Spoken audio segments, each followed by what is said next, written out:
The greatest gift you could ever give me would be to vanish completely. Those words cut through the birthday celebration like a blade through silk. My son Marcus, now 28, stood there with champagne in hand, his emerald eyes blazing with contempt. The dinner party fell silent, 20 guests frozen mid-conversation, his fiancée Rebecca's face draining of color.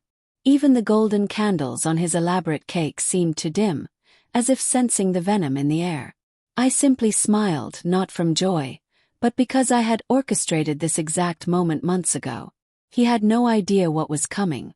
I raised Marcus single-handedly after his mother Elena abandoned us for a smooth-talking businessman who whispered promises of Parisian adventures and Mediterranean escapes. She left behind a bewildered 4-year-old and crushing debts. I never complained, never wallowed. Instead, I worked grueling double shifts, survived on instant noodles, and sold my beloved motorcycle to fund his private education.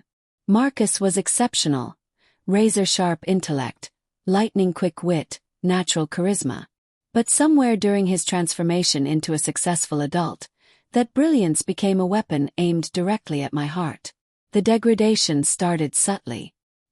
He'd ridicule my outdated clothing, calling me fossil like it was my actual name.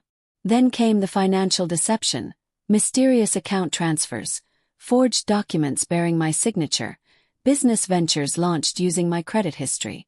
When confronting him 8 months ago, he didn't even attempt denial. He simply laughed coldly and said, "Someone had to give me proper startup capital." That moment shattered any remaining illusions.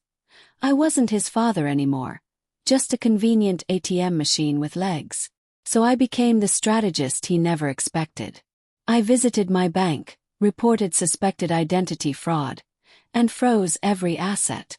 I presented them with evidence of forged signatures and unauthorized transactions. They investigated thoroughly. Next, I approached law enforcement with a comprehensive portfolio. Transaction records, recorded phone conversations, documented threats, even audio of him boasting about bleeding the old fool dry. I waited specifically for his birthday because Marcus always craved theatrical moments, always needed to be the star crushing someone beneath his spotlight. He delivered perfectly. Raising his crystal glass before the captivated audience, he announced, "My greatest obstacle to true success is standing right behind me." I granted his wish immediately. Standing gracefully, I smiled warmly and said, "Happy birthday, Marcus.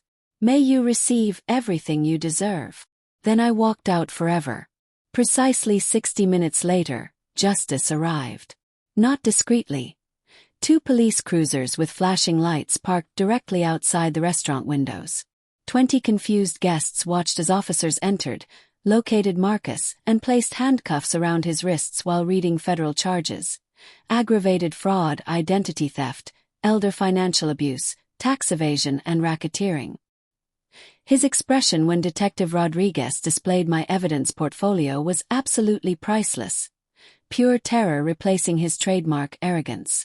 From county jail, he called repeatedly, alternating between desperate pleading and furious threats.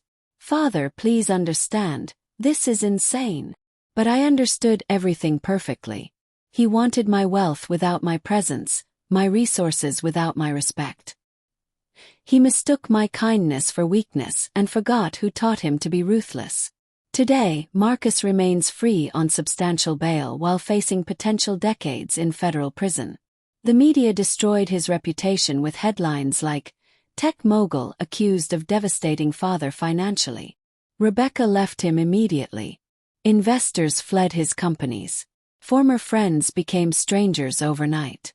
His empire, built entirely on my stolen foundation, collapsed completely.